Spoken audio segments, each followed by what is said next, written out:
The views expressed on the following program do not necessarily represent those of this station or its management.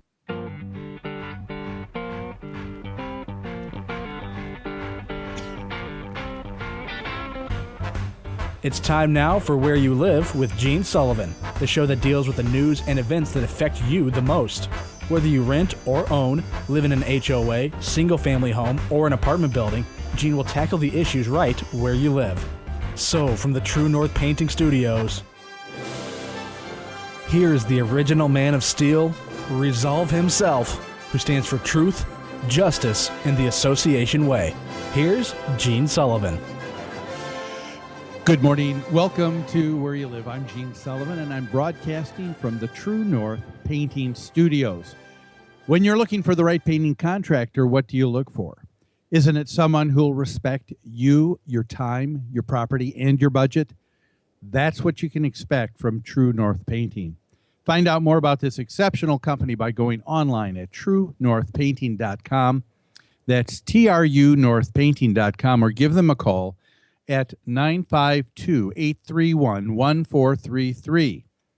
I'm also brought to you by the great folks at Extreme Exteriors and American Family Insurance, the Kim Bennett Agency. As always, I want to give a shout out to the producer of the show, Christopher Wider Puberty. How are you, Chris? I'm good, Gene. How are you? I'm doing great. We're coming up this next week. I'll be taking off the week before 4th of July, getting together with family. Going to be up at the lake. It's going to be nice. Oh, very nice. How about you? Do you have any special plans? I'll be heading to the in-laws. They recently moved to Illinois, so we haven't seen their new digs yet, so that's where we'll be. Okay. Grace All Lake, right. Illinois. Very nice. Hey, let me ask you now, you grew up with siblings, didn't you? No, I'm actually an only child. An only child. Okay. So you never went through the experience of having one sibling blame the other for things in the family. No, but I did see it a lot with my friends. Okay. There's a story that we tell in our family. It has to do with my son, my daughter, and myself. Their mom was out doing some shopping. My son was probably, somewhere between 2 and 3 years old. Mm-hmm. Okay. And his younger sister was maybe anywhere between a half a year to a year in age.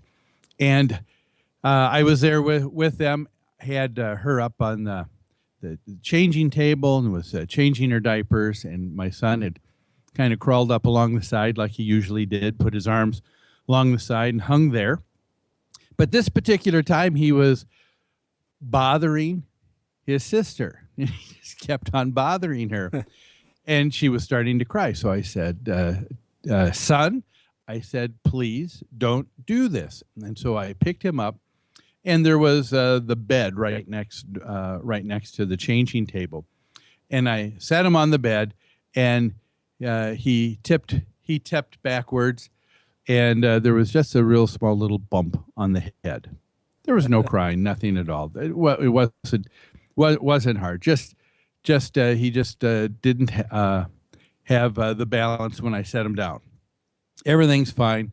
As soon as his mother comes home from shopping, the first thing he does is he comes running up to her and says, Mommy, Daddy actually picked me up and throw me down. And we laugh about it. Here he was wanting to do what a lot of kids will do. If I don't like something that's going on, I'm going to tell on you, and I'm going to tell on with the person who I think is your boss. So, and kids do that all the time. They'll do that with siblings. They'll do that playing mom and dad against each other. And you know what? That kind of human nature, I think that is in us, continues on. And that has a lot to do with our very first story today in property management in the news.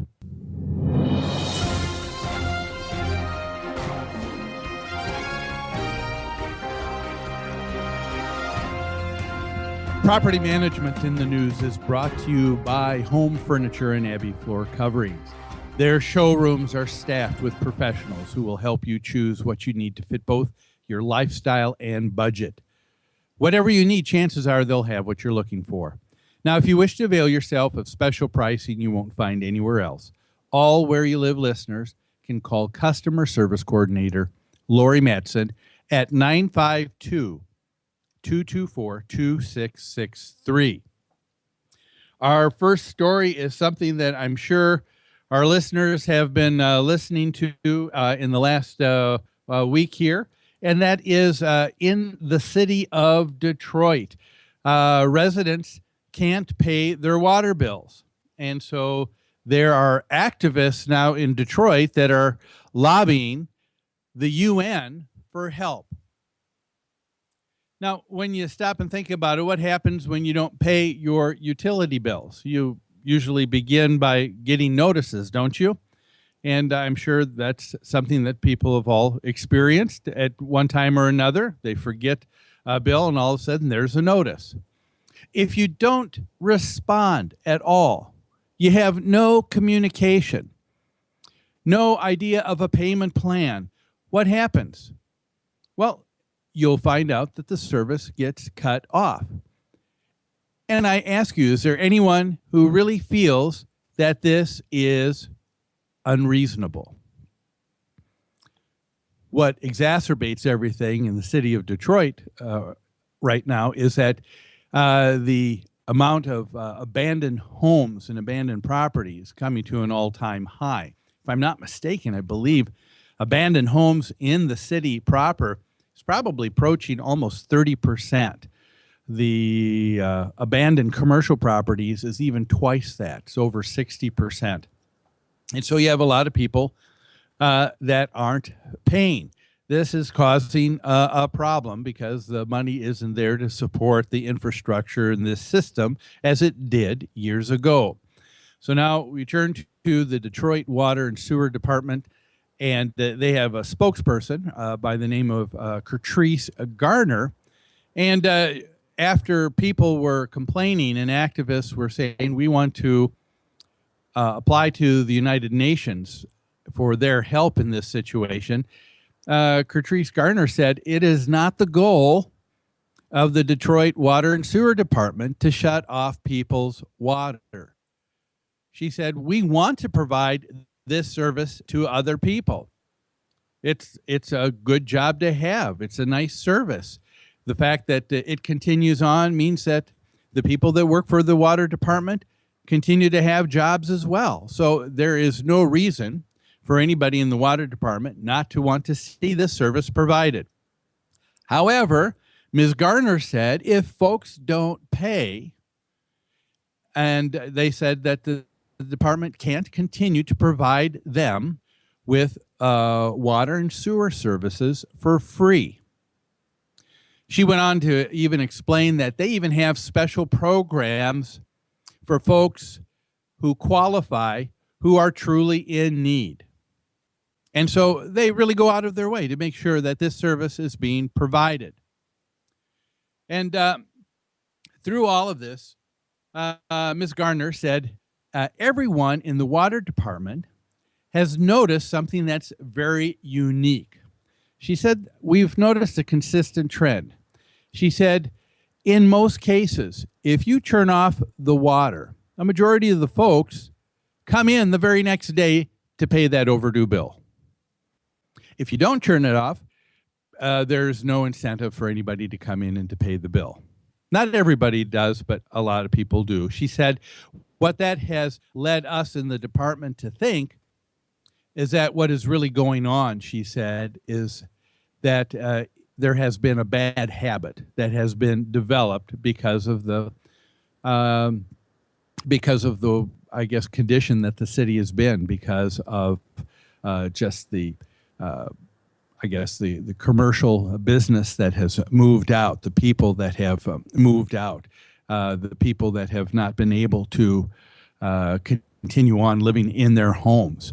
And so she said, you know, we're seeing something that's really tough that's going on right now. But she said, we found that most people just aren't paying because most of them aren't being put to the test. They're not being said, okay, if you're not going to pay, you don't get the service. And so when the service was being cut off, that's when people were coming in. Well, there are some groups that are just diametrically opposed to the water department doing this. How dare they turn off the water even if people can't pay? I'd like to tell you about who some of those people are, but by looking at the clock right now, I see we need to take a break. So let's do that. Don't go away. You're listening to Where You Live with Gene Sullivan on AM 1280 The Patriot. Back after this.